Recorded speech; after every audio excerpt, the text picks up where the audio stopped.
ಯಾರ್ರೀ ಕಂದಾಯ ಇಲ್ಲ ಯಾರಪ್ಪಂದ್ರಿ ಸೊತ್ತು ಶಾಸಕರ ಹಿಂಬಾಲಕರಿಗೆ ಮಾಡಿದ್ದಾರೆ 30 ಎಕರೆಯನ್ನ ನೋಟಿಸ್ ಇಲ್ಲರೇ ಪೋಡಿ ಮಾಡ್ತಾರೆ. ಮಾನ್ಯ ಶಾಸಕರ ಆದೇಶವನ್ನು ತಹಶೀಲ್ದಾರ್ ರೂಪ ಅವರು ಕ್ರಮ ಕೈಗೊಳ್ಳುವವರೆಗೂ ಕರ್ನಾಟಕ ದಲಿತ ಪ್ರಜೆಗಳು ಹೋರಾಟ ಮಾಡ್ಕೊಂಡು ಬರ್ತಾನೆ ಇರ್ತಾರೆ.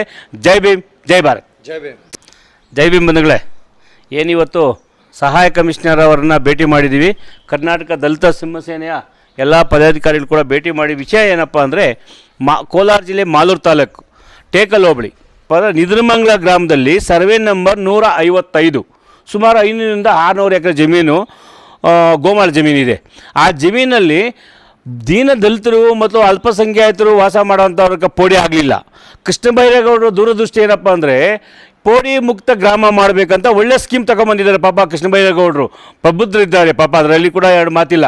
ಆದರೆ ಆ ಸ್ಕೀಮನ್ನು ಉಪಯೋಗಪಡಿಸ್ಕೊಳ್ತಾರೆ ಯಾರಪ್ಪ ಅಂದರೆ ಭೂಮಿ ಮಾಲೀಕರು, ಪ್ರಭಾವಿ ವ್ಯಕ್ತಿಗಳು, ಅಕ್ರಮ ದಂಧೆಯಲ್ಲಿ ತೊಡಗಿರುವಂಥವರು. ಆನೆಯಾಪುರ ಹನುಮಂತಪ್ಪ ಅಂತ ಒಬ್ಬ ಪ್ರಭಾವಿ ರಾಜಕಾರಣಿ ಶಾಸಕರ ಬಲಗೈ ನಂಜೇಗೌಡರ ಬಲಗೈ ಬಂಟನಾದ ಹನುಮಂತಪ್ಪನವರು 100 ಎಕರೆ ಜಮೀನನ್ನು ಅಲ್ಲಿ ಸಂಪಾದನೆ ಮಾಡಿದ್ದಾರೆ, ಕೈಗೆ ಪಡೆದಿದ್ದಾರೆ ಗೋಮಾಳ ಜಮೀನನ್ನು.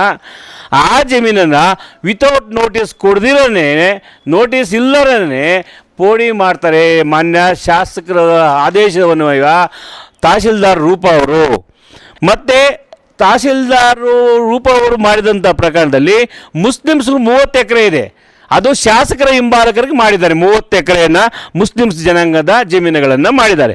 ಇವತ್ತು ಆ ಕಂದಾಯ ಇಲಾಖೆ ಹೆಂಗೆ ಯಾವ ಪರಿಸ್ಥಿತಿಗೆ ಹೋಗಿದೆ ಅಂದರೆ ಯಾರ್ರೀ ಕಂದಾಯ ಇಲ್ಲ ಯಾರಪ್ಪಂದ್ರಿ ಸೊತ್ತು ಶಾಸಕರ ಅಪ್ಪನವ್ರ ಮನೆಯದ ಸತ್ತು ಅದು ಒಡೆಯದ ಗೋಮಾಳ ಜಮೀನನ್ನು ದೀನ ದಲಿತರಿಗಾಗಿ ಮೀಸಲಿಟ್ಟಿರೋ ಜಮೀನನ್ನು ಇವತ್ತು ಆ ಜಮೀನು ಮುಕ್ತಗೊಳಿಸ್ಬೇಕಂತ ನೋಟಿಸ್ ಕೊಟ್ಬಿಟ್ರೆ ಇವ್ರಿಗೆಲ್ಲ ಎಚ್ಚೆತ್ಕೊಂಡ್ಬಿಡ್ತಾರೆ ಅಂತ ಹೇಳ್ಬಿಟ್ಟು ವಿತೌಟ್ ನೋಟಿಸು ಹನುಮಂತಪ್ಪರಿಗೆ 100 ಎಕರೆ ಪೋಡಿ ಮಾಡ್ತಾರೆ.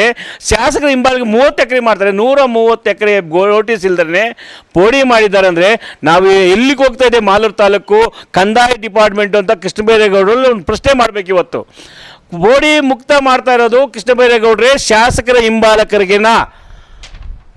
ಭೂಮಿ ಖರೀದಿಯಲ್ಲಿ ದಂಧೆ ಮಾಡ್ಕೊಂಡಿದ್ದಾರೆ, ಅವ್ರಿಗೆ ಪೋಡಿ ಮುಕ್ತ ಮಾಡ್ತಾ ಇರೋದು? ನೀವು ಯೋಚನೆ ಮಾಡಬೇಕು. ಇಡೀ ಊರು ನಿದ್ರಮಂಗಲ ಊರಿನ ಗ್ರಾಮಸ್ಥರು ದನ ಕರು ಹೊಡ್ಕೊಂಬಂದು DC ಆಫೀಸ್ ಮುಂದೆ ಧರಣಿ ಕೂರ್ತಾರೆ. ಈ ಪ್ರಕರಣದಲ್ಲಿ ಎಷ್ಟು ಪೋಡಿ ಆಗಿದೆ, ಅದೆಲ್ಲ ಪೋಡಿಗಳನ್ನು ರೆಕಾರ್ಡ್ ಇದೆಯಾ ಇಲ್ಲ ಅಂತ ಅಲ್ಲ ರೀ. 26/9 ಒಂದು ನೋಟಿಸ್ ಕೊಡ್ತೀರಿ ನೀವು ತಹಶೀಲ್ದಾರರು, ದಾಖಲೆ ಎತ್ಕೊಂಬನ್ನಿ ಅಂತೆ.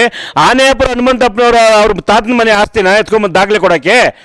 ಇಲ್ಲ ಶಾಸಕರ ಹಿಂಬಾಲಕರ ಆಸ್ತಿನ ಅದು ಎತ್ಕೊಂಬಂದು ಕೊಡೋಕ್ಕೆ? ಅವ್ರಿಗೆ ಯಾಕೆ ನೋಟಿಸ್ ಕೊಡಲಿಲ್ಲ ನೀವು? ಅವ್ರಿಗೆ ದಾಖಲೆಗಳು ಯಾಕೆ ಪರಿಶೀಲನೆ ಮಾಡಲಿಲ್ಲ? ಆದ್ದರಿಂದ ಈ ಪೋಡಿ ಮಾಡೋದರಲ್ಲಿ ADLR DDLR ತಹಶೀಲ್ದಾರ್ ಎಲ್ಲ ಒಗ್ಗೂಡಿ ಇವತ್ತು ಮಾರಾಟ ಮಾಡಿದ್ದಾರೆ ನಿದ್ರಮಂಗಲ 155 ಸರ್ವೆ ನಂಬರನ್ನು.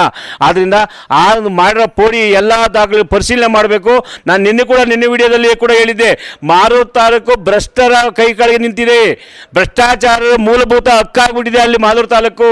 ಇದನ್ನೆಲ್ಲ ಪರಿಶೀಲನೆ ಮಾಡಿ ಜಿಲ್ಲಾಧಿಕಾರಿಗಳು ಆ ದಾಖಲೆಗಳನ್ನ ಮುಟ್ಗೋಲು ಹಾಕ್ಕೊಂಡು ಉನ್ನತ ಸಮಿತಿಯನ್ನು ರಚನೆ ಮಾಡಿ ತನಿಖೆ ಮಾಡಿ ಒಂದು ಆ ಯಾರ್ಯಾರು ತಪ್ಪು ಎಸಗಿದಾರೋ ಅಧಿಕಾರಿಗಳ ಅವ್ರ ಮೇಲೆ ಶಿಸ್ತು ಕ್ರಮ ಕೈಗೊಳ್ಳಬೇಕು.